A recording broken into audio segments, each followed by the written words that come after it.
With Tesla stock plummeting after the recent announcement that they would not be included in the S&P 500, it caused a major pullback on their stock price. This huge plummeting in the stock price doesn't really mean anything in terms of the company itself. No Teslas were blowing up while this thing was coming down. You know, nothing of the business has changed fundamentally. It's just the stock price. It was a huge emotional sell-off. People didn't like the news that it wasn't going to get put into the S&P 500, because if that was to happen when it was announced, it would have been a huge buyout for Tesla stock, and it would have caused the price to skyrocket up. And I'll give you some reasons why I'm still investing and why I'm still putting more money into Tesla at this time. They're expanding their market share, which means they're starting to get more customers and they're getting more brand recognition, and they're continuously being able to grow and capture more. Best way I can put it is, I'm gonna cut that.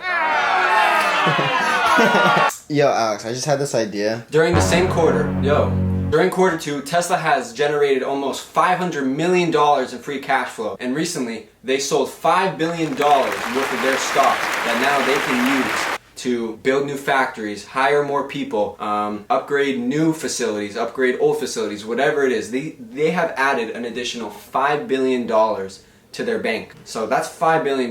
With that kind of money, they could make 4 or 5 brand new factories that they can be using to constantly be making more and more Teslas. Now, currently they have 2 construction sites that are underway for their factories, and they already have 2 that have been producing all the Teslas you see today driving all over the streets. It was also reported in their quarter 2 reports that Tesla had nearly $9 billion in the bank. So if we do the quick math, that $5 billion that they just got last week, add that to the 9, if that's still all there, they roughly have $14 billion in the bank. Now, obviously they probably spent some of that over the last couple weeks, but you kind of get the picture that now they have a huge stack of cash behind them. Not only are they generating mad money in terms of free cash flow, but now they have a huge cushion to sit on in terms of billions of dollars in the bank. Later this month, Tesla's having their battery day, where they're going to be updating us investors on the news and the new technologies and upgrades that they're going to be putting in their new batteries for their upcoming models. Personally, right now, I see Tesla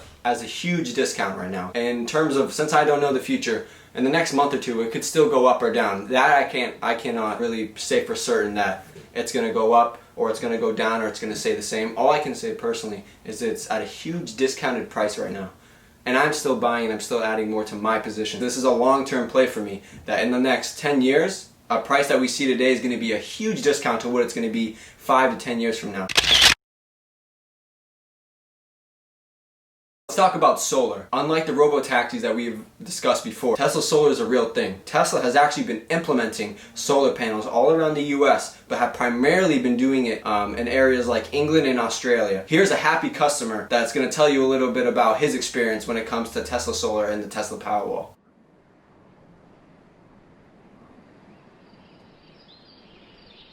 I think solar power is one of the biggest changes that the world will see in my lifetime. It's a truly revolutionary technology.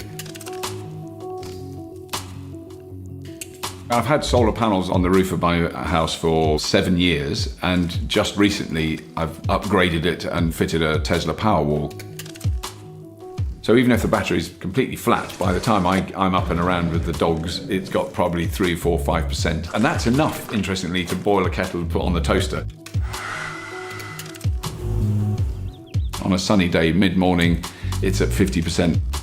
I know that I'm capturing most of that electricity for later use, so it's a very, very different mindset. The Tesla app, I'm embarrassed to admit, I reckon 20, 25 times a day I'll check it. I get a little bit obsessive with it, I admit. So basically what a Powerwall lets you do is use the power from the sun at night. When the family's here and we're cooking, the laundry's doing, the washing machine's on, the tumble dryer, the dishwasher, the kettle, I know we're not taking that power from the grid, which we used to be when we only had solar panels and didn't store the energy. Now we're taking all that power from the Powerwall. The glory is its guilt-free use. The vast majority of electricity that we use in this house is coming from the sun, and that is a great feeling.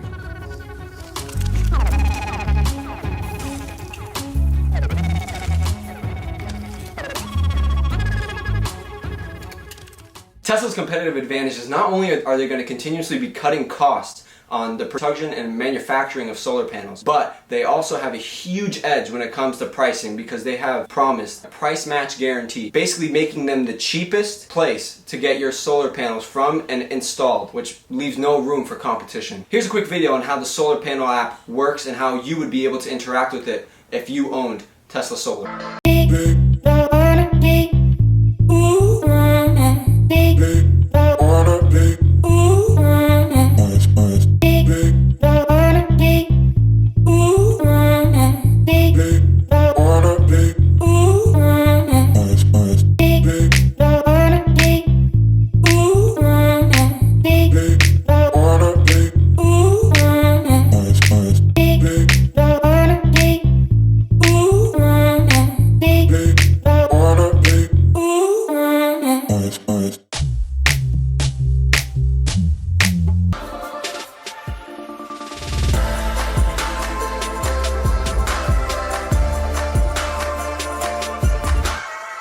So yeah, that's the news. Isn't it crazy? Not only do they have billions of dollars in the bank, increasing revenues, this new investor battery day coming up, but they also have Tesla Solar, which has not really been in the media's eye. This is not something I really heard about. I had to really dig deep to find more about these Tesla Solar panels and their business behind that. The way I see it is that, let me know what you think about Tesla, because I already know I'm adding more to my position because of my long-term hold strategy. Tesla can go either way from here, but in the long term, Tesla's gonna be up and it's gonna be way higher price than what it is now. I'm hyped for Investor Battery Day. I can only imagine what's gonna be revealed.